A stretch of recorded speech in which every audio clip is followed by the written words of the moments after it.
दिगंबरा दिगंबरा श्रीपाद वल्लभ दिगंबरा श्री गुरुचरित्र कथा सारासहित आपण या अगोदर अध्यायाचे 1 ते 31 पर्यंतचे अध्याय आपल्या यूट्यूब चॅनलवर टाकले आहेत. आज आपण अध्याय 32 ते 42 पाहणार आहोत. चला तर मग श्री दत्तात्रयांचे नाव घेऊन अध्यायाला सुरुवात करू. दिगंबरा दिगंबरा श्रीपाद वल्लभ दिगंबरा. अध्याय 32. विधवेचा आचारधर्म. मृत विप्रांना जिवंत केले. श्री गणेशाय नमः. सिद्ध म्हणाले नामधारक. त्यानंतर बृहस्पतींनी देवांना व ऋषींना वैधव्य प्राप्त स्त्रियांनी कसे राहावे ते सांगितले. ते म्हणाले, विधवा स्त्रियांनी आपण संन्यासिनी आहोत या भावानेच जगावे. नित्य स्नान करावे. दिवसातून एकदा जेवावे. एका धान्याचे भोजन करणे. 3 दिवस उपवास करून 4थ्या दिवशी भोजन करणे. प्रतिपदेपासून पौर्णिमेपर्यंत 1 घास 2 घास अशा चढत्या क्रमाने व पौर्णिमेनंतर अमावस्येपर्यंत उतरत्या क्रमाने भोजन करणे. अशा प्रकारची व्रतोपासना करावी. तिने पलंगावर निजणे, मंगल स्नान करणे, देहमर्दन करून घेणे, तांबूल भक्षण करणे, गंध अत्तर फुले वापरणे या गोष्टी करू नयेत. भगवत भक्ती करावी. तीर्थयात्रा करावी. व्रताचरण करावे. दान धर्म करावा. दीपाराधन करावे. ब्राह्मणांची, देवालयांची, अतिथींची, यात्रेकरूंची, भाविकांची यथाशक्ती सेवा करावी. पतिप्रित्यर्थ जलकुंभदान, घृतदान, तिलदान अशी दाने द्यावीत. अशा प्रकारे विधवा स्त्रियांनी शास्त्रसंमत आचरण केले, भगवत भक्ती केली, व्रताचरणे व पुण्यकृत्ये केली तर तिचा पती निजकर्माची फळे भोगत नरकात खितपत पडलेला असला तरी त्याचा उद्धार होतो. तिच्या पुण्याईने तो स्वर्गलोकी जातो. अशा प्रकारे साधूंनी त्या शोकमग्न ब्राह्मणींना पतिव्रता आणि विधवा स्त्रियांचा आचारधर्म सांगितला. ते पुढे म्हणाले, साध्वी तुम्ही धैर्याने सहगमन करा किंवा वैधव्यातील आचारधर्म पाळून कालक्रमण करा. दोहोंचे पुण्य सारखेच आहे. तेव्हा त्या म्हणाल्या, यतिराज, पतीशिवाय जगणे मला शक्य नाही, म्हणून मी सहगमन करणार आहे.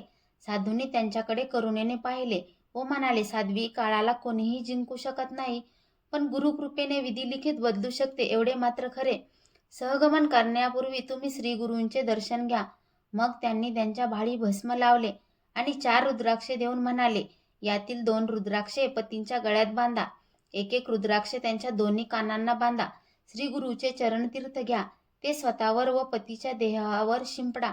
सुवासिनींना सौभाग्य वायने द्या. ब्राह्मणांना दान धर्म करा. श्री गुरूंची आज्ञा घ्या आणि मगच सहगमन करा. त्यानंतर ते निघून गेले. ब्राह्मणींनी गावातील ब्राह्मणांना बोलावून प्रायश्चित्त आणि प्रेतपिंडादी कर्मे करून घेतली. स्नान करून सौभाग्य अलंकार धारण केले. ब्राह्मणांनी प्रेत नदीकाठी नेले. ब्राह्मणीच्या सहगमनाने वृत्त कळताच गावातील स्त्रिया त्यांच्या दर्शनास आल्या. ब्राह्मणींनी त्यांना सौभाग्य वायने दिली. ब्राह्मणांना दान धर्म केला. लोकांनी चिता रचली. ब्राह्मणींनी लोकांचं अभिवादन केले. गावाहून त्यांच्या समवेत आलेला लोकांचा निरोप घेतला. साधूंनी दिलेली रुद्राक्षे पतीच्या गळ्यात व कानात बांधली. मग त्या श्री गुरूंच्या दर्शनासाठी संगमाकडे निघाल्या. त्यावेळी त्यांच्याबरोबर अनेक लोक होते. मार्गाने चालताना ब्राह्मणी सातत्याने श्रीगुरूंचा धावा करत होत्या. संगमावर श्रीगुरू अश्वत्थाखाली निवांत बसले होते. ब्राह्मणींनी त्यांना वंदन करताच त्यांनी सहज भावाने आशीर्वाद दिला. अष्टपुत्रा सौभाग्यवती भव. ते ऐकून त्या चमकल्या. त्यांच्याबरोबर आलेले ब्राह्मणही गंभीर झाले. त्यांनी श्रीगुरूंना सर्व वस्तुस्थिती सांगितली. तेव्हा ते म्हणाले, या ब्राह्मणीचे सौभाग्य स्थिर आहे. यांच्या पतींना येथे घेऊन या. ते ऐकून लोकांना आश्चर्य वाटले. ते प्रेत आणण्यासाठी धावले. तोवर श्रीगुरूंची पूजा करणारे ब्राह्मण आले. त्यांनी रुद्रसूक्ताने गुरुचरणावर अभिषेक केला. तेवढ्यात लोकांनी प्रेत आणले. ते श्रीगुरूंच्या सन्मुख ठेवून बंधनमुक्त केले आणि त्यावरील वस्त्र दूर केले. श्रीगुरूच्या आज्ञेने ब्राह्मणांनी अभिषेकाचे तीर्थ त्या प्रेतावर प्रोक्षण केले. मग श्रीगुरूंनी त्याकडे अमृतमय कृपादृष्टीने पाहिले तर काय आश्चर्य! ते मृत ब्राह्मण झोपेतून जागे व्हावे तसे उठून बसले आणि आपण नग्न आहोत हे पाहून ओशाळले. त्यांनी बाजूचे वस्त्र अंगावर ओढून घेतले. त्यावेळी समोर बसलेले तेजस्वी यतीश्वर, आनंदाने हसून रडणाऱ्या पत्नी आणि लोकांचा जय जयकार हे सर्व पाहून संभ्रमात पडले. ब्राह्मणींनी त्यांना घडलेला सर्व प्रकार सांगितला. तो ऐकून तेही थक्क झाले. मग त्या दोघांनी श्रीगुरूचे चरण धरले. तेव्हा त्यांचा भक्तिभाव पाहून प्रसन्न झालेल्या श्रीगुरूंनी त्यांना सुखात आनंदात राहा, तुम्हाला सुलक्षणी आणि दीर्घायुष्य असे 8 पुत्र होतील असा आशीर्वाद दिला. त्यावेळी एका ब्राह्मणांनी विचारले, स्वामी, विधिलिखित बदलता येत नाही, मग यांच्या बाबतीत ते मिथ्या कसे ठरले? श्रीगुरू म्हणाले, या ब्राह्मणी माझ्यावर विश्वास ठेवून इथे आल्या होत्या आणि शरणागताचे रक्षण करणे हे माझे ब्रीद असल्यामुळे मी ब्रह्मदेवांना विनंती करून यांच्या पुढील जन्मातील 30 वर्षे उधार मागून घेतले आहेत. ते ऐकून लोक तटस्थ झाले आणि गुरु कृपेचे सामर्थ्य जाणून श्री गुरूंचा जय जयकार करू लागले. अध्याय 33. सधर्मा आणि तारक. श्री गणेशाय नमः. सिद्ध म्हणाले, नामधारक आपल्या पतींना जिवंत केले म्हणून ब्राह्मणीच्या मुखावर श्री गुरुबद्दलची कृतज्ञता स्पष्ट दिसत होती. त्या म्हणाल्या, गुरुदेव, माझ्या पतीचे निधन झाल्यावर एका साधूंनी माझे सांत्वन केले आणि सहगमन करण्यापूर्वी श्री गुरूंचे दर्शन घेऊन मगच प्रेतावर अग्निसंस्कार करावा असे सांगून ते निघून गेले. त्यांनी माझ्यावर मोठेच उपकार केले आहेत. मी त्यांना कधीच विसरू शकत नाही. तेव्हा श्रीगुरू म्हणाले, साध्वी, आम्हीच त्या साधूंचे रूप घेऊन आलो होतो आणि आम्हीच ती रुद्राक्षे दिली. रुद्राक्षांचा महिमा खूप मोठा आहे. रुद्राक्ष धारण केल्याने पापे नाहीशी होतात. रुद्राक्षाची पूजा केल्याने लिंगार्चनाचे पुण्य मिळते. ते धारण केल्याने 4ही पुरुषार्थ साध्य होतात आणि शिवलोकी सद्गती मिळते. आता रुद्राक्षाचा प्रभाव स्पष्ट करणारी एक पुरातन कथा सांगतो, ऐका. सधर्म हे काश्मीर देशाचे राजा भद्रसेन यांचे पुत्र. तारक हे त्यांच्या प्रधानजींचे पुत्र. सधर्म व तारक एकाच वयाचे होते. त्या दोघांमध्ये चांगली मैत्री होती. ते दिवसभर एकत्रच असायचे. ते दोघे शिवभजन करायचे, सर्वांगाला भस्म लावायचे आणि रुद्राक्षांच्या माळा घालायचे. त्यांना राजवैभव, उंची, वस्त्रालंकार यात जराही रुची नव्हती. माता पित्यांनी आग्रह करून देखील ते ऐकत नसत. त्यामुळे राजा व प्रधान दोघेही चिंतामग्न असत. एकदा त्रिकाल ज्ञानी पराशर ऋषी भद्रसेनांना भेटण्यासाठी आले असता राजाने त्यांना सधर्म आणि तारक यांचे आचरण सांगितले. पराशरांनी त्या दोन्ही मुलांचे दिव्य दृष्टीने अवलोकन केले व म्हणाले, राजा, या दोघांच्या वर्तणुकीचे रहस्य यांच्या पूर्वजन्माशी निगडीत आहे. नंदी नगरात महानंदा नावाच्या एक धनाढ्य गणिका राहत असत. त्या शिवभक्त होत्या. अपार दान धर्म करायच्या. त्यांच्या स्वर्ण महालात एक नाट्य मंडप होता. त्या तिथे सख्यासहित नृत्य करायच्या. त्यांनी मनोरंजनासाठी एक कोंबडा व एक माकड पाळले होते. त्यांच्या अंगावर रुद्राक्षांचे अलंकार घातले होते. त्यांनी त्यांनाही नृत्य शिकवले होते. महानंदा गणिका असूनही पतिव्रते समान वागायच्या. जो मनुष्य त्यांच्या घरी यायचा त्याची 3 दिवस पत्नी समान एकनिष्ठेने सेवा करायच्या.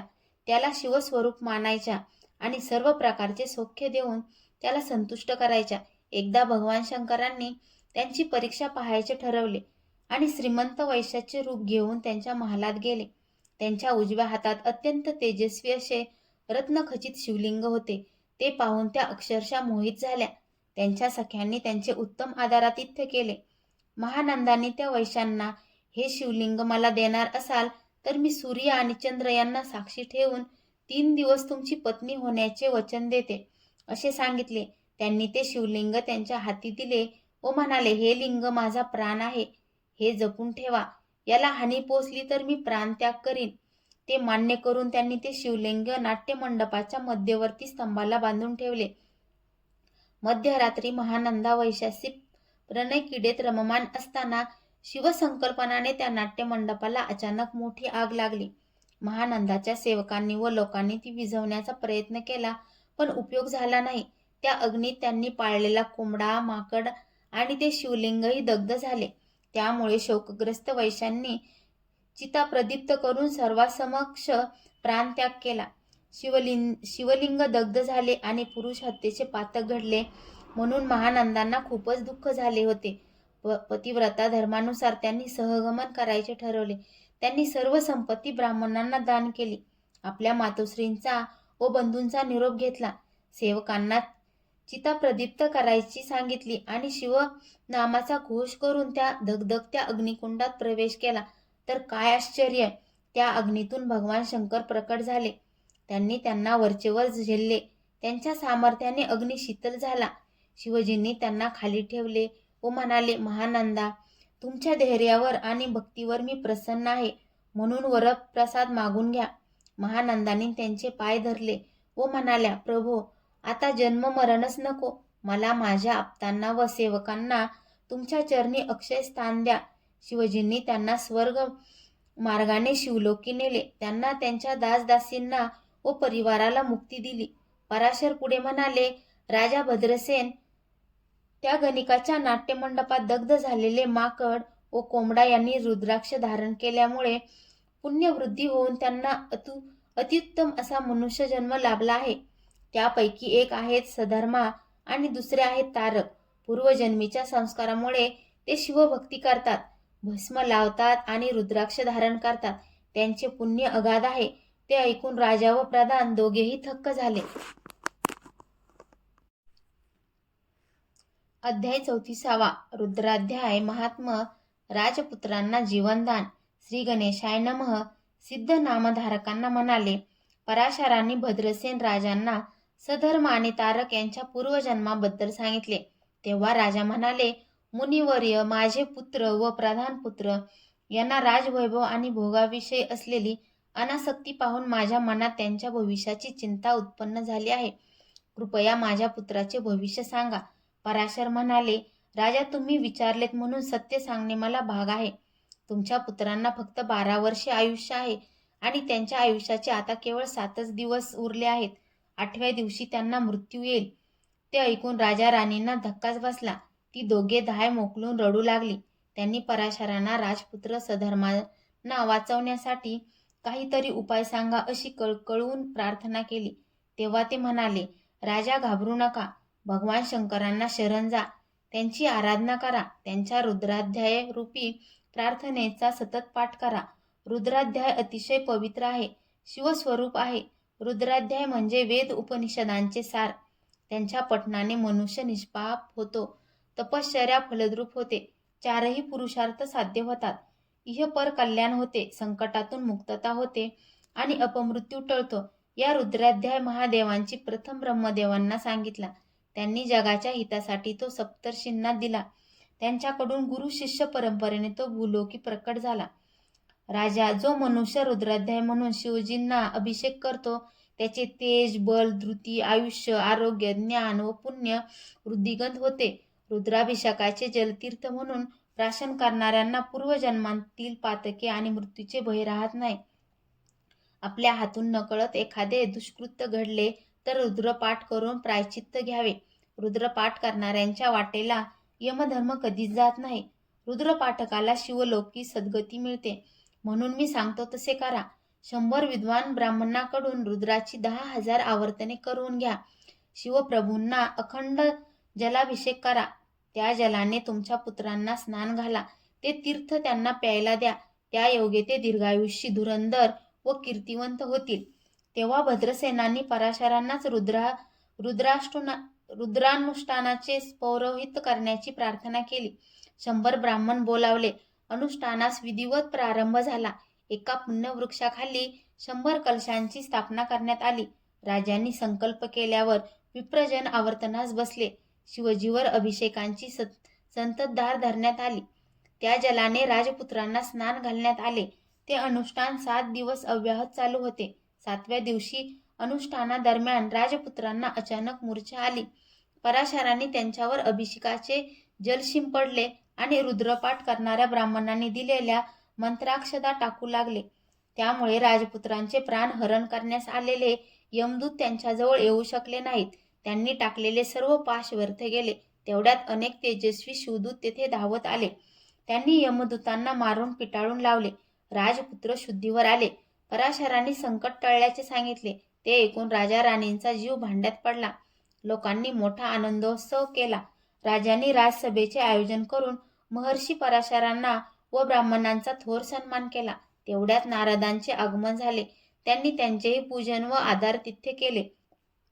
नारद म्हणाले, राजा, मी कैलासावर गेलो असताना यमराज वीरभद्रांना जाब विचारण्यासाठी आले होते. ते तावातावाने म्हणाले, वीरभद्र, माझे दूत भद्रसेन पुत्र सधर्म्याचे प्राण हरण करण्यासाठी गेले असता तुमच्या दूतांनी त्यांना मारून पळवले. याचा काय अर्थ आहे? ते म्हणाले, भद्रसेनांनी रुद्रविधी केल्यामुळे त्यांच्या पुत्रांना 10,000 वर्षे आयुष्य लाभले आहे. हे तुम्हाला माहीत नाही का? चित्रगुप्तांना विचारल्याशिवाय तुम्ही आपल्या दूतांना पाठवलेच कसे? मग त्यांनी चित्रगुप्तांना पाचारण केले. ते म्हणाले, माझ्यापाशी राजपुत्रांच्या नावापुढे आधी 12 वर्ष व त्यापुढे 10,000 वर्षे आयुष्य अशी नोंद आहे. तेव्हा पुढे यमराजांचे समाधान झाले. वीरभद्रांची क्षमा मागून ते निघून गेले. राजा पराशरांच्या कृपाप्रसादाने व रुद्रानुष्ठानाने पुण्यवर्धन होऊन तुमच्या पुत्रांनी मृत्यूला जिंकले आहे. आता काळजी नाही, त्यांचा भविष्यकाळ उज्ज्वल आहे. ते ऐकून राजाचे अंतःकरण भरून आले. त्यांनी महर्षी पराशर व ब्रह्मर्षी नारदांना कृतज्ञतेने नमस्कार केला. सिद्ध म्हणाले, नामधारक श्री नृसिंह सरस्वतींनी दत्त विप्रांना व त्यांच्या पत्नींना रुद्राक्ष व रुद्राध्याय यांचे महात्म्य सांगितले. ते पुढे म्हणाले, विप्रवर्य, तुमचे पुन्हा जिवंत होणे हा रुद्राक्षाचा व रुद्राभिषेक तीर्थाचा प्रभाव आहे. अध्याय 35. कच्छ देवयानी आख्यान. सीमंतिनींची कथा. श्री गणेशाय नमः. सिद्ध म्हणाले, नामधारक, त्यानंतर दत्त विप्रांच्या पत्नींनी श्री गुरु नृसिंह सरस्वतींना आम्हाला मंत्रोपदेश देऊन कृतकृत्य करा अशी प्रार्थना केली. तेव्हा ते म्हणाले, साध्वी, स्त्रियांसाठी पतीची सेवा हेच कर्तव्य, हीच भक्ती व हाच जीवन मंत्र. त्यांना मंत्रोपदेश केल्याने विघ्न उभे राहते. त्या संदर्भातील एक कथा सांगतो. दैत्यगुरु शुक्राचार्यांना संजीवनी मंत्र अवगत असल्याने देव दैत्यांच्या युद्धात दैत्यावर विजय मिळवणे देवांना अशक्य झाले होते. त्यामुळे दैत्य फारच उन्मत्त झाले होते. म्हणून नंदीनी ध्यानमग्न शुक्राचार्यांना कैलासावर नेले. शिवजींनी त्यांना क्षणार्धात गिळून टाकले. त्यानंतरचे कित्येक दिवस ते त्यांच्या पोटातच होते. कालांतराने ते शिवजींच्या मूत्रमार्गाने बाहेर पडले. त्यामुळे त्यांना भार्गव हे नाव पडले. मुक्त होताच ते संजीवनी मंत्राने दैत्यांना पुन्हा जिवंत करू लागले. त्यानंतर देवेंद्रांनी बृहस्पतीचे पुत्र कच्छ यांना ब्राह्मण कुमारांच्या रूपात संजीवनी मंत्र प्राप्त करण्यासाठी शुक्राचार्याकडे पाठवले. त्यांनी दैत्यगुरूंना विद्याभ्यास शिकवण्याची विनंती केली. तेव्हा त्यांचे सौंदर्य पाहून शुक्राचार्यांच्या कन्या देवयानी त्यांच्यावर आसक्त झाल्या. त्यांच्या आग्रहाने शुक्राचार्यांनी कचांना शिष्य म्हणून स्वीकारले. काही दिवसांनी दैत्यांना त्यांचे कपट कळले. त्यांनी त्यांना 2दा ठार मारले. पण देवयानीच्या हट्टापायी शुक्राचार्यांनी त्यांना जिवंत केले. त्यानंतर कचांचा कायमचा बंदोबस्त करण्यासाठी दैत्यांनी त्यांना ठार मारून जाळले आणि त्यांची राख मध्यातून शुक्राचार्यांना पाजली. तेव्हा देवयानींनी कचांचा जिवंत करा, अन्यथा मी प्राणत्याग करीन असे निर्वाणीचे सांगितले. तेव्हा त्यांना जिवंत केले तर माझा मृत्यू निश्चित आहे असे त्यांनी सांगितले. शेवटी त्यांनी नाईलाजाने देवयानींना संजीवनी मंत्र शिकवला. शुक्राचार्यांच्या पोटात असलेल्या कचांनी तो तत्काळ आत्मसात केला. देवयानींनी कचांचा जिवंत केले. ते शुक्राचार्याचे पोट फाडून बाहेर आले. त्यानंतर त्यांनी मृत झालेल्या आपल्या पिताजींना जिवंत केले. मग दैत्यांचा त्रास नको म्हणून कच्छ जाण्यास निघाले. देवयानींनी त्यांच्याशी विवाह करण्याची इच्छा व्यक्त केली, पण त्यांनी त्यांना नाकारले. त्यामुळे संतापलेल्या देवयानींनी त्यांना हा मंत्र तुम्हाला उपयोगी पडणार नाही असा शाप दिला. तेव्हा ते म्हणाले, हा मंत्र मला उपयोगी नसला तरी देवांना उपयोगी ठरेल. तुमचा क्षत्रियाशी विवाह होईल.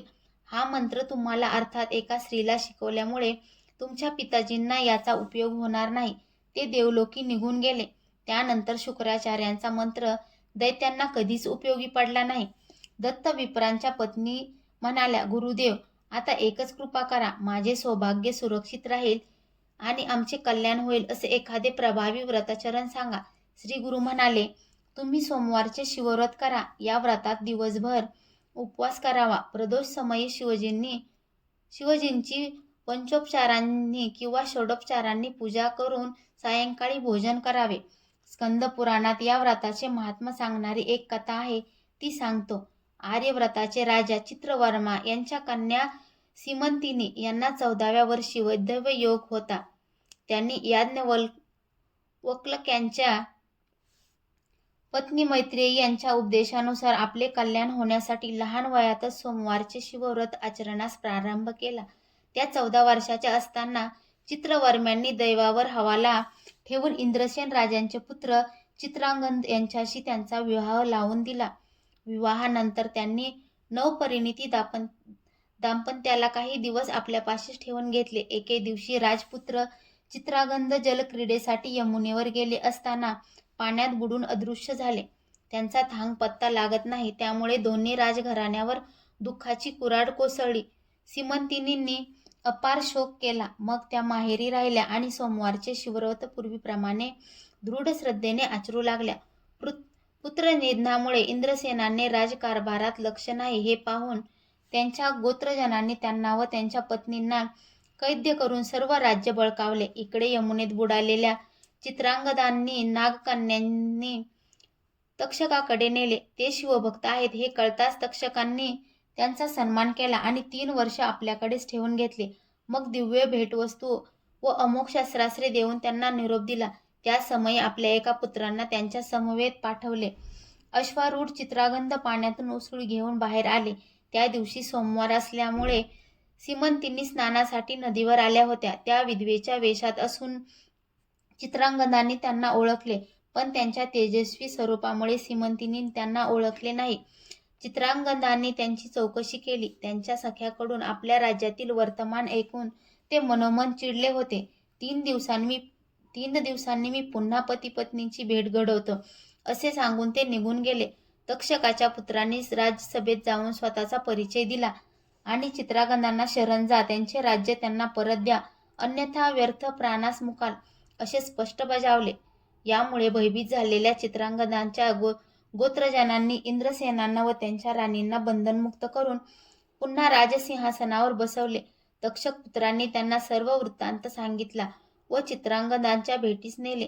त्यावेळी आपल्या पुत्रांना सुखरूप पाहून त्यांना परमानंद झाला. मग चित्रांगद आर्यावर्तास आले. त्यांना जिवंत पाहून चित्रवर्मा व सीमंतिनींना आनंद गगनात मावेना. राजांनी चित्रांगद व सीमंतिनींचा पुन्हा विवाह लावला. तक्षक पुत्र स्वगृही परतले. मग त्या दोघांनी पुष्कळ वर्ष राज्य केले. अध्याय 36 परान्नदोष ब्राह्मणांचा आचारधर्म. श्री गणेशाय नमः. सिद्ध म्हणाले, नामधारक, मी तुम्हाला एक घटना सांगतो. त्यावरून अन्नाबद्दल आपण किती जागरूक असले पाहिजे याची तुम्हाला कल्पना येईल. त्यावेळी गाणगापुरात एक सदाचारी बहुश्रुत देवाभ्यासी कर्मठ ब्राह्मण राहत असत. ते कोरडी भिक्षा मागून कुटुंबांचे पालन पोषण करत असत. ते कोणाकडेही भोजनात जात नसत. त्यांच्या पत्नी मात्र रागीट व लोभी होत्या. श्री गुरूंच्या वास्तव्यामुळे गाणगापुरात दर दिवशी समाराधना असे. तेथे धनिकांनी दिलेल्या पक्वानाच्या मेजवानीचे ब्राह्मणजन तोंड भरून कौतुक करायचे. ते ऐकून त्या ब्राह्मणी व्यथित होत असत आणि आपले पती परान्न घेत नाहीत म्हणून आपल्यालाही सुग्रास अन्न खायला मिळत नाही असे म्हणून त्यांची नेहमी निंदा करत असत. एकदा एका श्रीमंत ब्राह्मणांनी पितृश्राद्धानिमित्त गाणगापुरातील अनेक ब्राह्मण दाम्पत्याला भोजनाचे निमंत्रण दिले होते आणि ते वस्त्रासह द्रव्यदक्षिणाही देणार होते. ब्राह्मणीने आपल्या पतीकडे तेथील मिष्टान्न भोजन खाण्याची इच्छा व्यक्त केली आणि तुम्हाला यायचे नसेल तर मला तरी जाऊ द्या असा हट्ट धरला. तेव्हा त्यांनी नाईलाजाने परवानगी दिली. त्या भोजनासाठी गेल्या. तेव्हा ते धनिक ब्राह्मण म्हणाले, बाई, तुम्ही एकट्या येऊ नका, पतींना बरोबर घेऊन या. तेव्हा त्या मनोमन चरफडल्या आणि पतीमुळे आपली कुचंबना होते असा विचार करून श्री गुरूंच्या आश्रमात गेल्या. त्यांनी आपली व्यथा सांगितली. त्यावर ते हसले. त्यांनी त्यांच्या पतींना बोलावून घेतले व त्यांना पत्नी समवेत भोजनास जाण्याची आज्ञा केली. मग ते दाम्पत्य जेवणावळीत गेले. ब्राह्मणी मिष्टान्नावर आनंदाने ताव मारू लागल्या. तेवढ्यात त्यांना एक विलक्षण दृश्य दिसले. त्यात सूक्ष्म देहाने आलेले कुत्रे व डुकरे पात्रामध्ये तोंड घालून ते अन्न खात आहेत. ते पाहून त्यांना किळस वाटली. त्या अन्न टाकून उठल्या. त्यांचे पतीही उठले. मग ती दोघे श्रीगुरूंपाशी आली. ब्राह्मणींनी त्यांना जे पाहिले ते सांगितले. तेव्हा श्रीगुरू म्हणाले, बाई, आपले पती परान्न घेत नाहीत म्हणून तुम्ही त्यांना नेहमीच दोष द्यायचात. ते किती चुकीचे होते हे आता तरी तुमच्या लक्षात आले असेलच. ते ऐकून ब्राह्मणींना पश्चाताप वाटू लागला. त्यावेळी त्यांच्या दुराग्रहामुळे व्रतभंग झाला म्हणून त्यांचे पती त्यांच्यावर संतापले होते. श्रीगुरूंनी त्याचीही समजूत काढली. म्हणाले, अहो, तुम्ही पत्नीच्या इच्छेने तेथे गेला होतात म्हणून तुम्हाला दोष लागत नाही. झाले ते बरेच झाले. आता तुमच्या पत्नी परान्नाचे नावही काढणार नाहीत. परान्न न घेण्याचा तुमचा संकल्प अगदी स्तुत्य आहे. पण पितृकार्य, देवकार्य अशा प्रसंगी भोजनासाठी ब्राह्मण मिळत नाहीत म्हणून कोणी गृहस्थ चिंतेत असेल तर मात्र अडून राहू नका. तुम्ही तिथे गेला नाहीत तर तुम्हाला दोष लागेल. आपले गुरु, शिष्य, वैदिक ब्राह्मण, मामा, सासरे, भावंडे, सज्जन, गृहस्थ आणि ब्राह्मणा वाचून अडलेले यांच्या घरी जेवावे. गायत्री मंत्राचा जप केल्याने परान्न सेवनाचा दोष जातो. सूर्यग्रहण, चंद्रग्रहण या काळात अन्नसेवन करू नये. सोयरे सुतक असणाऱ्याकडे जेवू नये. अशा प्रकारे ब्राह्मणांनी आचारधर्म पाळला तर देवही त्यांना वश होतील. पण त्यांनी आचारधर्म सोडल्यामुळे त्यांना दारिद्र्य आलेले आहे. मग श्रीगुरूंनी ब्राह्मणाच्या आचाराविषयी सांगितले. ते म्हणाले, ब्राह्मणांनी पहाटेस उठावे. गुरु, त्रिदेव, सूर्य, नवग्रह, सनकादिक ऋषी, नारद, तुमरू, सिद्धपुरुष, योगीजन, सप्तर्षी, पितृदेवता व इष्टदेवतांचे स्मरण करावे. प्रातस्मरणाचे श्लोक म्हणावे. लघुशंका, शौच, दंतधावन करावे. हातपाय धुवावे. स्नानापूर्वी, स्नानानंतर, निजण्यापूर्वी, उठल्यावर, भोजनापूर्वी व नंतर, जांभई व शिंक आल्यावर, लघुशंका व शौच केल्यावर, वात सरल्यावर, काही अशुभ पाहिल्यावर खाली बसून स्वस्थ चित्ताने आचमन करावे. आचमनासाठी पाणी नसेल तर आपले डोळे व कान यांना हाताने स्पर्श करावा. ब्राह्मणांच्या उजव्या कानाजवळ अग्नी, वायू, आपोदेवता, चंद्र, सूर्य, इंद्र आणि वरुण या सप्तदेवता सूक्ष्म रूपाने असतात. शौचासाठी नैऋत्येस जावे. त्या समयी डोक्यावर उपरणे घ्यावे. जानवे उजव्या कानात अडकावे. मान खाली घालून बसावे. बोलू नये. इकडे तिकडे पाहू नये. सुकलेल्या पालापाचोळ्यावर बसावे. उभ्याने लघुशंका करू नये. शौचासाठी पाणी मिळाले नाही तर आपधर्म म्हणून मूत्रिकेने स्वच्छता करावी. त्यानंतर श्रीगुरूंनी त्या ब्राह्मणांना सदाचारी ब्राह्मणाचे आदर्श आचरण कसे असावे हे सांगितले. अध्याय 37. गृहस्थाश्रमातील आचारधर्म. श्री गणेशाय नमः. नामधारक सिद्धांना म्हणाले. त्यानंतर श्रीगुरु नृसिंह सरस्वती स्वामी महाराजांनी त्या विप्रांना आणखी काय सांगितले. सिद्ध म्हणाले. त्यानंतर श्रीगुरूंनी त्यांना ब्राह्मणांनी कसे आचरण ठेवावे यावर सविस्तर निरूपण केले. त्याविषयी थोडक्यात सांगतो ऐका. ब्राह्मणांनी गृहस्थाश्रमात असताना आपल्या घरात जळणाची लाकडे, दिव्यमणी, तूप, तीळ, कृष्णाजीन, लोकरीची वस्त्रे व काळे मांजर या गोष्टी संग्रही ठेवाव्यात. सारस पक्षी व धेनू पाळावी. त्यांच्या गृहात स्वतंत्र देवघर असावे. देवपूजेचे सर्व साहित्य असावे. देवघर स्वच्छ असावे. तेथे रांगोळी काढावी. उत्तम आसनावर बसून घरातील देवांची भावभक्तीने नित्य पूजा करावी. उदक, अग्नी, मानस, सूर्य, स्तंडिलस्थ प्रतिमा, यज्ञ, धेनू, ब्राह्मण, गुरु, शाळीग्राम ही सर्व विष्णूंची अधिष्ठाने आहेत. त्यांची गुरूच्या आज्ञेनुसार विधियुक्त पूजा करावी. देवशास्त्र दृष्टीने योग्य दिशेस ठेवावे. त्यानंतर श्रीगुरूंनी त्या ब्राह्मणांना प्राणायाम, अंगन्यास, ध्यान, देवपूजेच्या साहित्याची मांडणी, आवाहन, अभिषेक, मंत्रोच्चार यासह षोडशोपचारांनी कसे पूजन करावे यांचा सर्व विधी नीट समजावून सांगितला. फुलांचे प्रकार, देवपूजेसाठी कोणती फुले घ्यावीत, कोणती फुले घेऊ नयेत, कोणत्या देवाला कोणती फुले वाहावीत, कोणती वाहू नयेत आणि पुष्पार्चनाची कोणती फले आहेत ते सांगितले. नमस्कार कसा करावा, केव्हा करू नये, कोणाला करावा, कोणाला करू नये, कोण वंदनीय आहेत ते सांगितले. देवांना कसे संतुष्ट करावे, देवांची प्रार्थना कशी करावी, पूजा विसर्जन कसे करावे ते सांगितले. वैश्वदेवाचा विधी, अन्नदानाचे महत्त्व, अतिथींचे स्वागत कसे करावे, अतिथींच्या सेवेने काय पुण्य लाभ होतो, अतिथीचा उपेक्षा केल्याने काय होते, भोजन करताना कोणते नियम पाळावे, मंडल कसे करावे, कोणत्या देवतांचे स्मरण करावे, कोणत्या दिशेला तोंड करून बसावे, भोजनाचे पात्र कोणत्या धातूचे असावे, पत्रावळीसाठी कोणत्या वृक्षांची पाने घ्यावीत आणि कोणती पाने निषिद्ध आहेत ते सांगितले. मग आपोषण, चित्राहुती, प्राणाहुती, मौन याविषयी सांगून कसे जेवावे, किती वेळात जेवावे, जेवताना किती घास घ्यावेत, घास किती मोठा असावा, कोणाच्या संगतीत जेवावे, जेवताना कसे बसावे, कसे बसू नये, कोणत्या स्थानी जेवू नये, जानवे कसे ठेवावे, अन्न उष्टे कधी होते, जेवताना दीप का प्रदीप्त ठेवावा आणि स्त्रीसाठी अन्न अवशिष्ट न ठेवल्यास कसा दोष लागतो यावर यथार्थ विवेचन केले. पाणी कसे प्यावे, कसे पिऊ नये, कुठले पाणी प्यावे, कुठले पिऊ नये, कोणत्या ठिकाणी पाणी पिऊ नये आणि जेवताना कोणते वस्त्र नेसावे ते सांगितले. जेवल्यावर आधी चूळ भरावी, मग हात धुवावे, मुख प्रक्षालन करावे, दात घासावे असा क्रम सांगितला.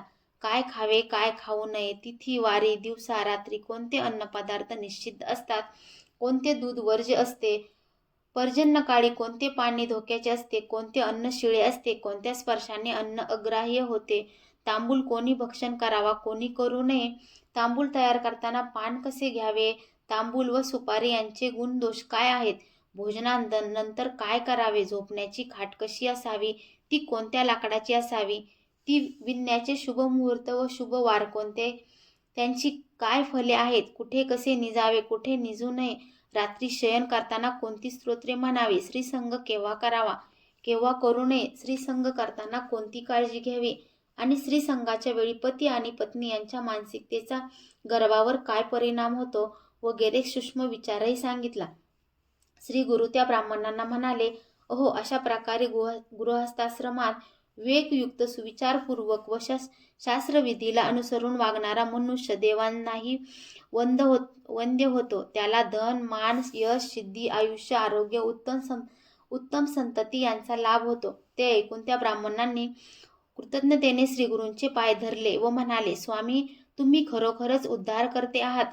तुम्ही मला ज्ञान देऊन माझे अज्ञान दूर केलेत, त्यामुळे मी धन्य झालो आहे. तरी यापुढे अशीच कृपादृष्टी ठेवा. त्यावेळी त्यांचा मनोभाव जाणून श्रीगुरु अतिशय प्रसन्न झाले. त्यांनी त्यांना आशीर्वाद दिला. म्हणाले, विप्र, आता तुम्हाला भिक्षा मागावी लागणार नाही. तुमचे सर्व मनोरथ पूर्ण होतील. तुम्ही सुखात राहाल. तुमची मुले बाळे आनंदात राहतील. सिद्ध म्हणाले, नामधारक श्री गुरुचरित्र हा ग्रंथ इतका प्रभावी आहे की याच्या श्रवण पठणाने अज्ञानाचे निरसन होऊन मनुष्य ज्ञानी होतो. त्याला सर्व अभिष्ट प्राप्त होते. त्याचे कल्याण होते. अध्याय 38. भास्कर ब्राह्मणांची समाराधना. श्री गणेशाय नमः. सिद्ध म्हणाले, नामधारक भक्तगण श्री गुरु श्री नृसिंह सरस्वतींना द्रव्य अर्पण करत असत, पण त्याचा स्वीकार न करता ते त्या भक्तांना अन्नदान करायला सांगत असत. त्यामुळे गाणगापुरात नित्य समाराधना चालत असत. एकदा काश्यप गोत्रातील भास्कर नावाचे गरीब ब्राह्मण श्री गुरूंच्या दर्शनासाठी आले होते. आपण श्री गुरूंना स्वहस्ते अन्न शिजवून भिक्षा घालावी असा त्यांचा संकल्प होता. त्यांनी 3 माणसांना पुरेल इतका शिधाही आणला होता, पण नित्य चालणाऱ्या समाराधनामुळे त्यांना श्रीगुरूंना जेव घालण्याची संधीच मिळाली नाही. ते 3 महिने इतरांनी दिलेला भोजनाचाच लाभ घेत होते. ही गोष्ट काही लोकांना समजली तेव्हा ते कुत्सितपणे हसून म्हणाले, हे ब्राह्मण श्रीगुरूंना भोजन देण्याचे निमित्त करून रोजच्या रोज आपली सोय पाहत आहेत. याची यांना लाज कशी वाटत नाही. यांनी आणलेली सामग्री ही तुटपुंजी आहे. तिथं श्रीगुरू त्यांचे शिष्य व भक्त कसे जेवणार. त्यानंतर सर्वच लोक त्यांची उघड चेष्टा करू लागले. ते गरीब ब्राह्मण कोणाला काय बोलणार. लोकांचे ते मुकाट्याने सहन करत असत. एके दिवशी श्रीगुरू त्यांना म्हणाले, आज तुम्ही स्वयंपाक तयार करा, मी तुमच्याकडची भिक्षा घेणार आहे. ते ऐकून आनंदित झालेल्या भास्करांनी बाजारातून तूप, भाज्या आदी वस्तू आणून सोवळ्याने स्वयंपाक तयार केला. ही गोष्ट ब्राह्मणांना कळताच आज मठात समाराधना होणार आहे हे लक्षात घेऊन ते सर्वजण घरी जायला निघाले. तेव्हा श्रीगुरू म्हणाले, आज इथेच जेवायचे आहे. तुम्ही सर्वांनी स्नान करून या. त्याप्रमाणे सर्व मंडळी स्नानासाठी गेली. काही वेळाने श्रीगुरूंनी भास्करांना त्या ब्राह्मणांना बोलावून आणायला सांगितले. त्याप्रमाणे त्यांनी नदीवर जाऊन त्या सर्वांना श्रीगुरूंचा निरोप सांगितला. तेव्हा ते म्हणाले, मठातील सामग्रीने एवढ्या लोकांचा स्वयंपाक तयार व्हायला संध्याकाळ होईल. मग तिथे येऊन आम्ही काय करणार. म्हणून तुम्ही स्वयंपाक करून आधी श्रीगुरूंना जेवू घाला. भास्करांनी मठात येऊन श्रीगुरूंना ब्राह्मणांचा विचार सांगितला. तेव्हा ते म्हणाले, मी त्या सर्वांना पंक्तीला घेऊनच जेवणार आहे आणि तुम्ही आम्हाला वाढायचे आहे.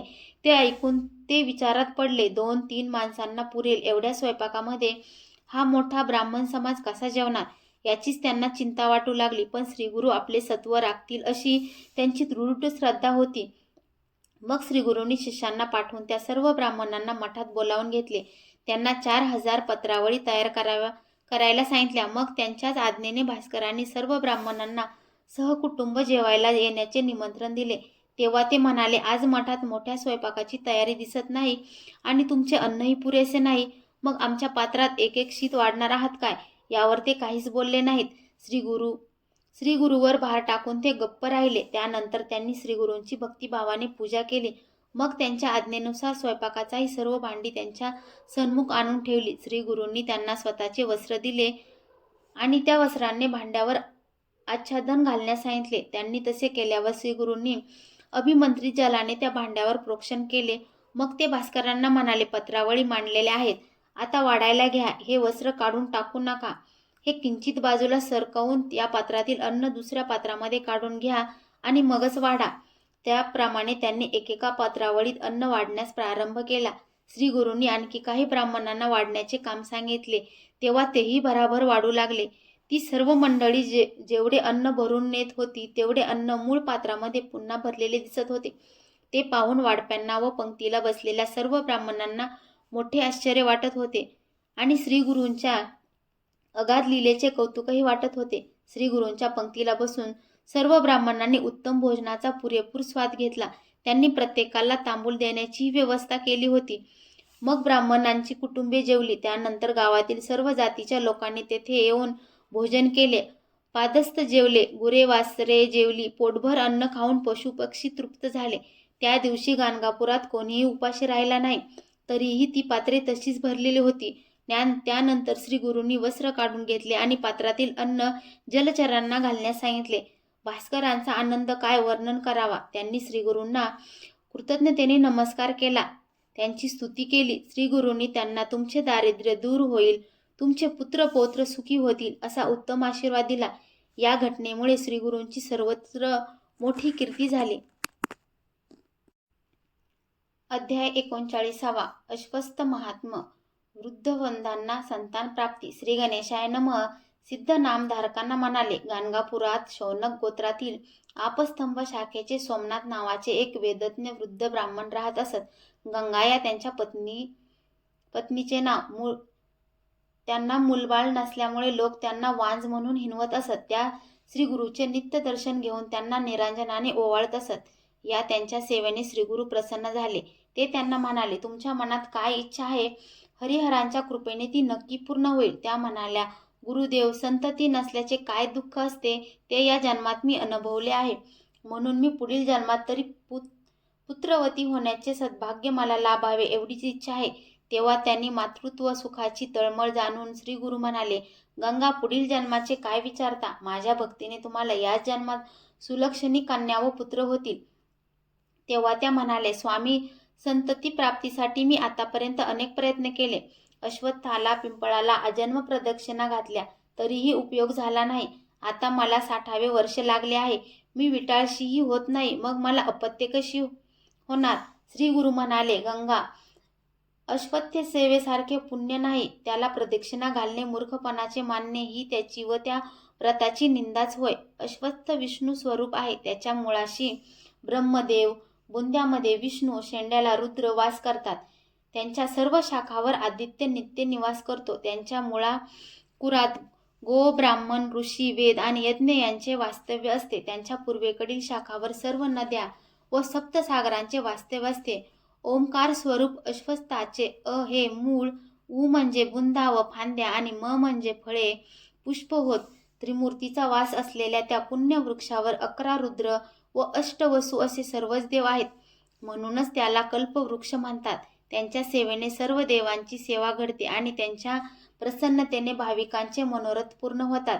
त्याची कार्यसिद्धी होते. अश्वत्थाचे महात्म असे अगाध आहे.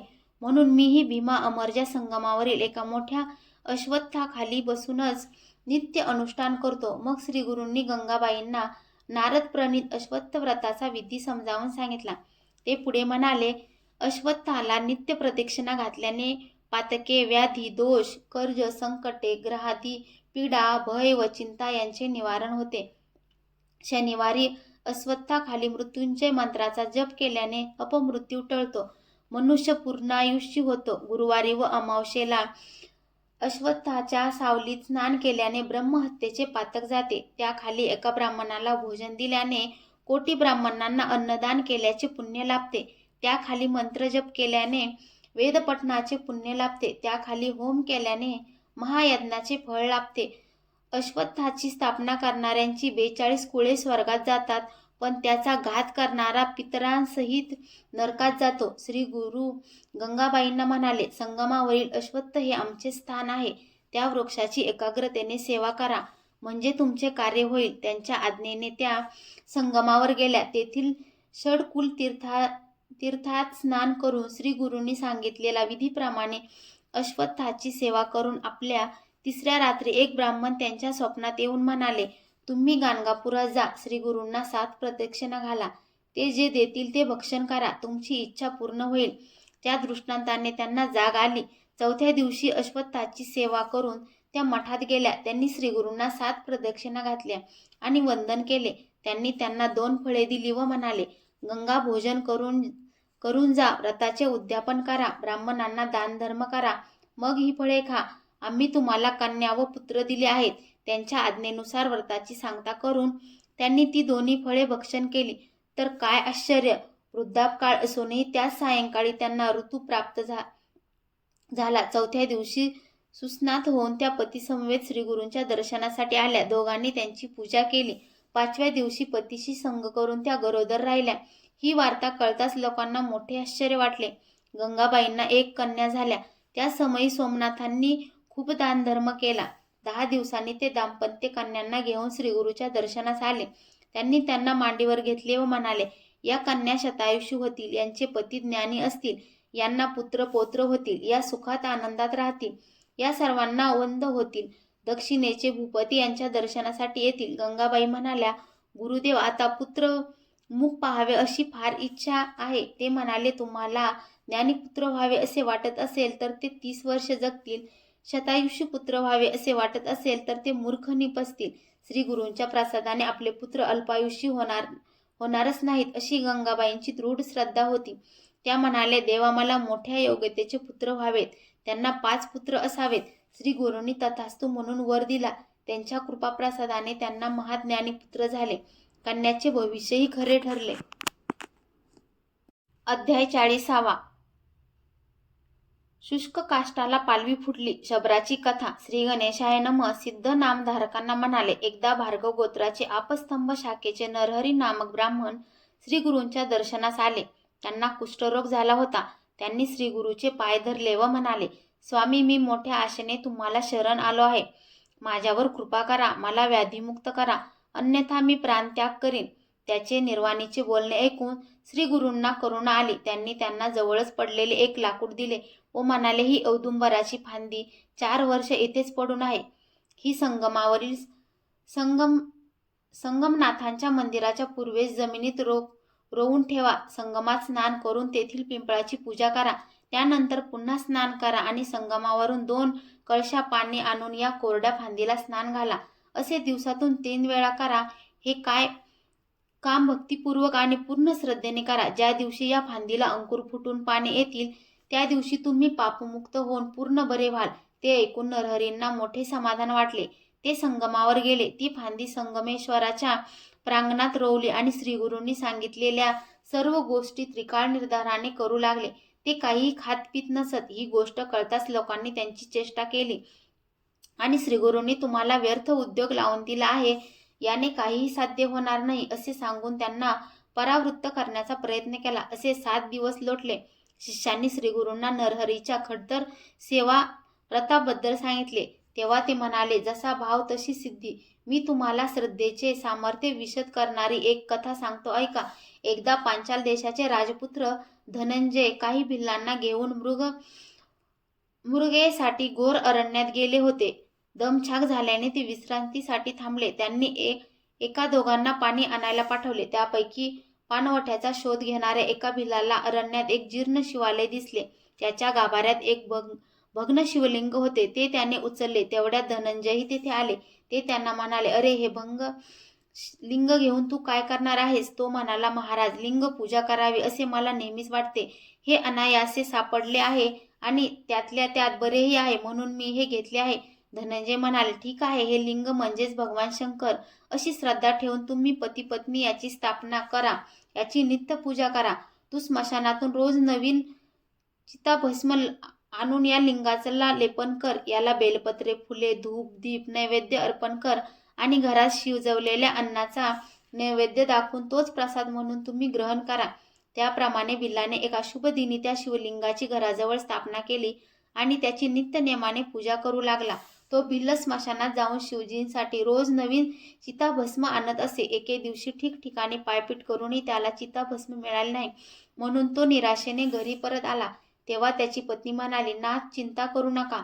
तुम्ही मला घरात कोंडून ते पेटवून द्या. ते भस्म ईश्वरांना अर्पण करा. कोणत्याही परिस्थितीत शिवपूजेत खंड पडू देऊ नका.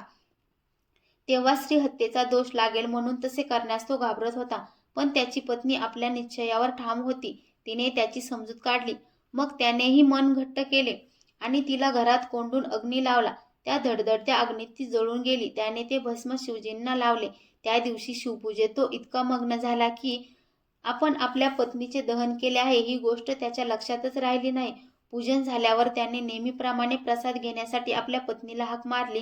तशी ती प्रसाद घेऊन घरात गेली. ते पाहून तो संभ्रमात पडला. हे स्वप्न आहे की सत्य त्याला काहीच कळेना. त्याने पत्नीला विचारले. तेव्हा ती म्हणाली, तुम्ही घराला अग्नी लावताच मला गाढ झोप लागली. मला खूप थंडी वाजत होती. तुमची हाक ऐकून मला जाग आली. शबराने ओळखले, ही सर्व शिवजींची लीला आहे. मग त्या दोघांनी भावभक्तीने शिवस्तुती केली. तोच काय आश्चर्य, भगवान शंकर त्यांच्या सन्मुख प्रकट झाले. ते प्रसन्न मुद्रेने म्हणाले, तुमच्या भक्तीने मी संतुष्ट झालो आहे. तुम्हाला राजपद प्राप्त होईल. तुम्ही निरंतर स्वर्गात वास कराल. कथा सांगून श्री गुरु संगमावर गेले. तिथे नरहरींना भेटले. त्यांचा मनोभाव पाहून ते प्रसन्न झाले. त्यांनी कमंडलूतून थोडेसे जल त्या फांदीवर शिंपडले. तर काय आश्चर्य, त्या फांदीला पालवी फुटून ते औदुंबराचे लहानसे झाड दिसू लागले. त्याच क्षणी ते ब्राह्मणही कुष्ठासारख्या महाव्याधीतून मुक्त होऊन सुदेही झाले. त्यांनी श्रीगुरूंना वंदन करून संस्कृत नमनाष्टक म्हटले. श्रीगुरूंनी त्यांना शिष्य म्हणून स्वीकारले. त्यांचे जोगेश्वर असे नवीन नाव ठेवले आणि तुमच्या वंशात वेदज्ञ आणि गुरुभक्त पुरुष जन्माला येतील. तुम्हाला 3 पुत्र होतील. त्यापैकी एकाचे नाव योगी ठेवा. ते आमची सेवा करतील असा आशीर्वाद दिला. ते ऐकून नरहरी धन्य झाले. श्री गुरूंच्या आज्ञेने ते पत्नीसह गाणगापुरात येऊन राहिले. अध्याय 41. साईदेवांची गुरुसेवा. त्वष्टपुत्रांची कथा. श्री गणेशाय नमः. नामधारकांनी सिद्धांना विचारले, महाराज, माझ्या पूर्वजापैकी कोणी श्री गुरूंची सेवा केली होती हे माहीत असल्यास सांगण्याची कृपा करा. ते म्हणाले, नामधारक, तुमचे साईदेव नावाचे एक पूर्वज वासरग्रामी राहत असत. श्री गुरूंची कीर्ती ऐकून ते गाणगापुरास आले होते.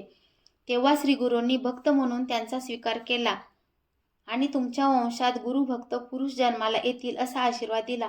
मग त्यांनी आस्थेने चौकशी केली व येण्याचे कारण विचारले. ते म्हणाले, गुरुदेव, मी तुमची सेवा करण्याच्या इच्छेने येथे आलो आहे. श्री गुरूंनी होकार दिल्यावर ते त्यांची भक्तिभावाने सेवा करू लागले.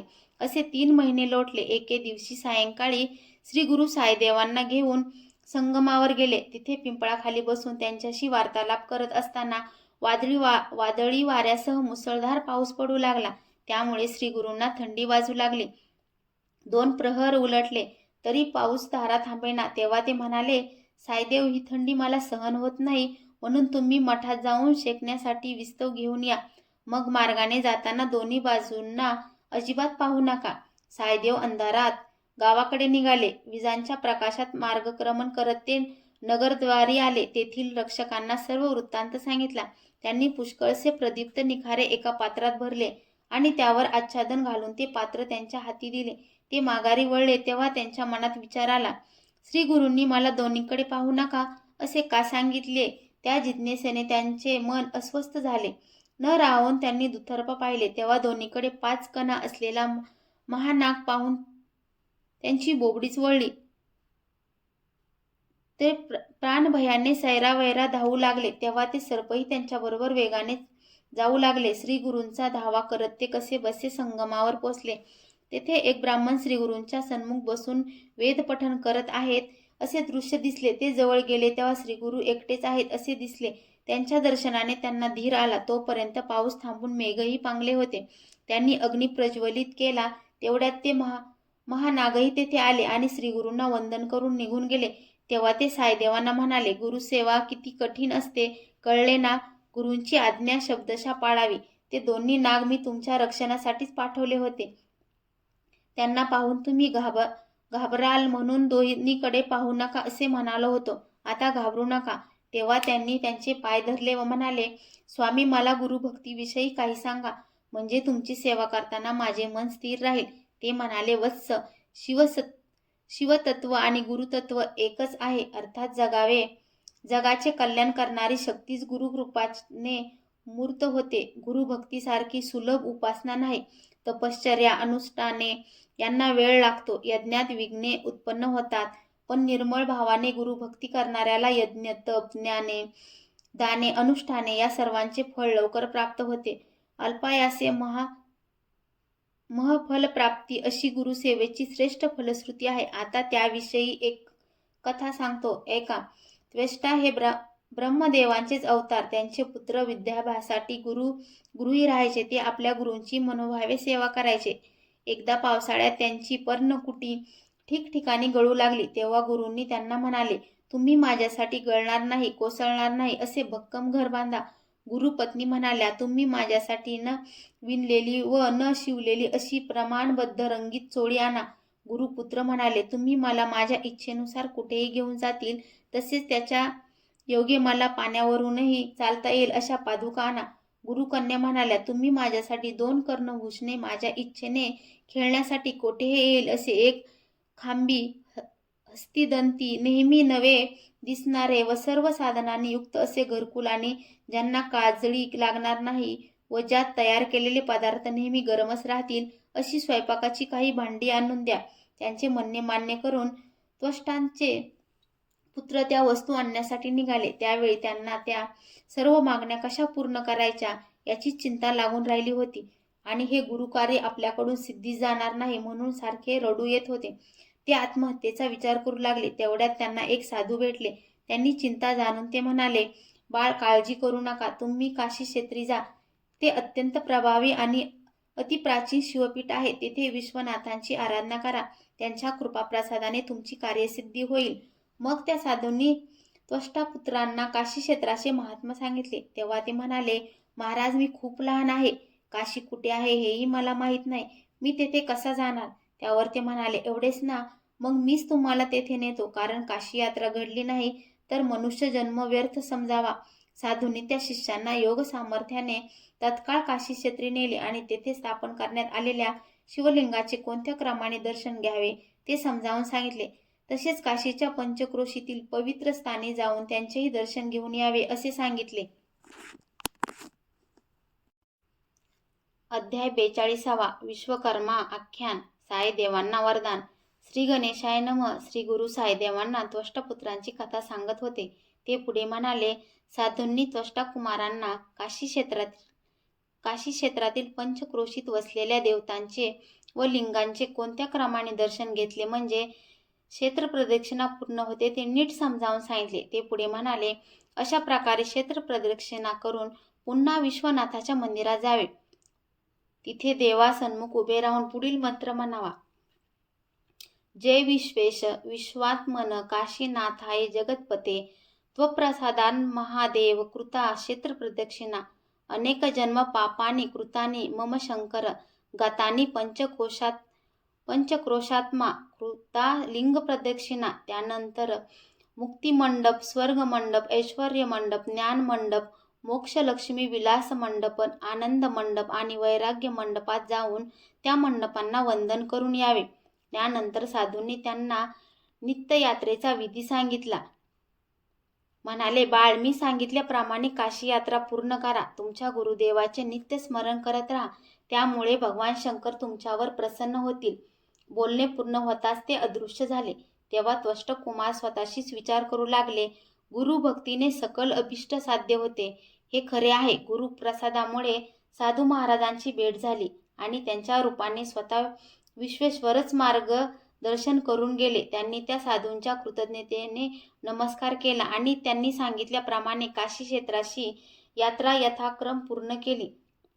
त्यामुळे प्रसन्न झालेल्या विश्वनाथांनी त्यांना दर्शन दिले आणि त्या वर मागण्या सांगितले.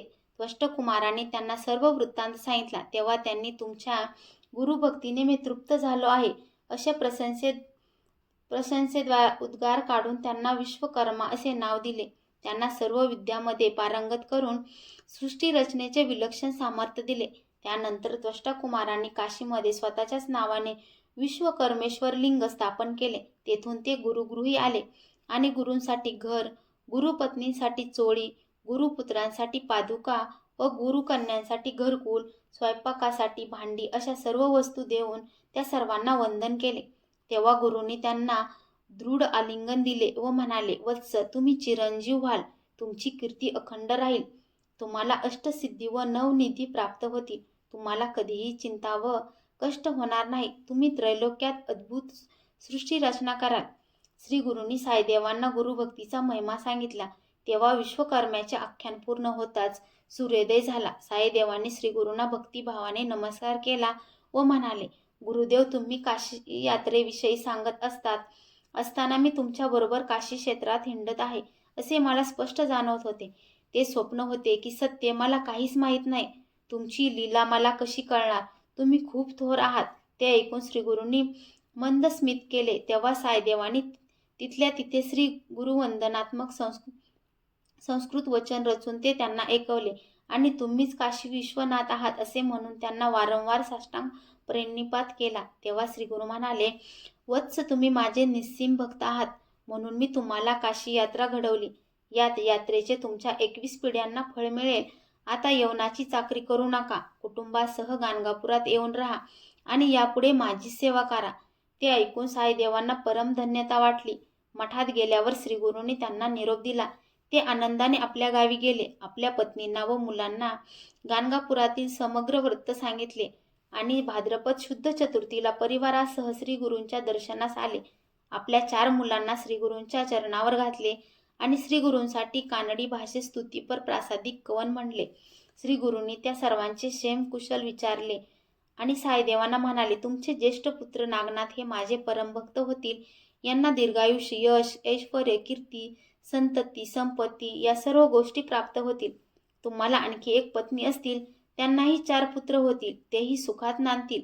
तुमच्यासाठी यवनांची सेवा करायची नाही, हीच मुख्य आज्ञा आहे. यवनाला नमस्कार जरी केलात तरी तुम्हाला मृत्यू येईल. आता संगमावर जाऊन स्नान करून या. श्रीगुरूंच्या आज्ञेनुसार साईदेव परिवारासह संगमावर गेले. तेथे स्नान केले. अश्वत्थाची पूजा करून ते सर्वजण मठात परतले. तेव्हा श्रीगुरू सर्वांना उद्देशून म्हणाले, आज भाद्रपद शुद्ध चतुर्दशी आहे. या दिवशी अनंताचे व्रत केल्याने लोकांचे कल्याण होते. पूर्वी कौंडिन्य ऋषींनी हे व्रत स्वतः आचरले होते. आता या व्रताचा विधी काय आहे, हे व्रत केल्याने काय पुण्य लाभ होतो, हे मी तुम्हाला सविस्तर सांगतो, ऐका. सिद्ध म्हणाले, नामधारक गुरूंची उपस्थिती विप्रवर्गाला अनंत व्रताची जी माहिती सांगितली ती त्यांच्या शब्दात सांगतो. तुम्हाला आजचा व्हिडिओ कसा वाटला ते कमेंटमध्ये नक्की सांगा. तुम्हाला आमच्या चॅनलवरील व्हिडिओ आवडत असतील तर चॅनलला नक्कीच लाईक, शेअर व सबस्क्राईब करा. धन्यवाद. दिगंबरा दिगंबरा श्रीपाद वल्लभ दिगंबरा.